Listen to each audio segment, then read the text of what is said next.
When I left the corporate world to start the journey of entrepreneurship, I left at pretty much the same time as my cousin. But my cousin and I differed in one fundamental respect. He had a very high fixed cost structure. So as soon as he started his business, he went and he rented a fancy office, which had a high monthly rental. You also had to pay for office parking at this fancy office. He hired a receptionist and he had 2 support staff.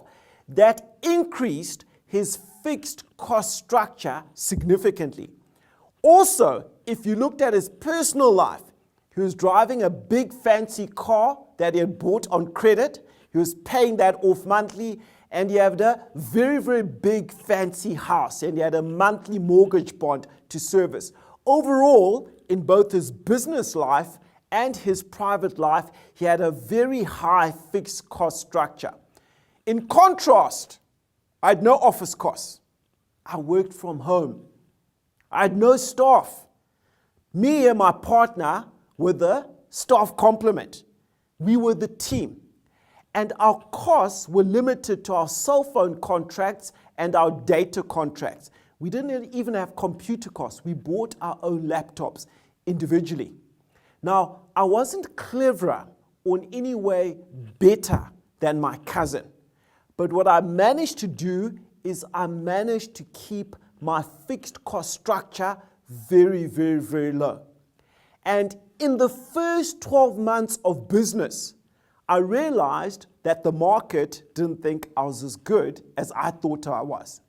He was in pretty much the same position. We were both bleeding cash, big time, and were rapidly running through our savings. But after a year, my cousin was stone broke. He was under pressure from his missus because he couldn't pay basic bills at home, and he had to give up his dream of starting and running his own business and go back into the job market and get a job. He's still in corporate in a job today. After 1 year, I was also broke, but not stone broke.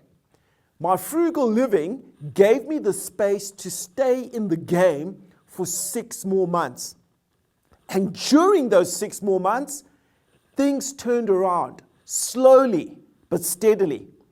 By the time I got to the 18th month, I remember calling the bank to say I wouldn't be able to make my monthly mortgage payments that June, but that I would make up for it by paying double in July.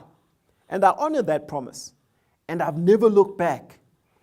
Keep your fixed costs in a business to a minimum, and include that in your private life as well. Keep your personal fixed costs to a minimum.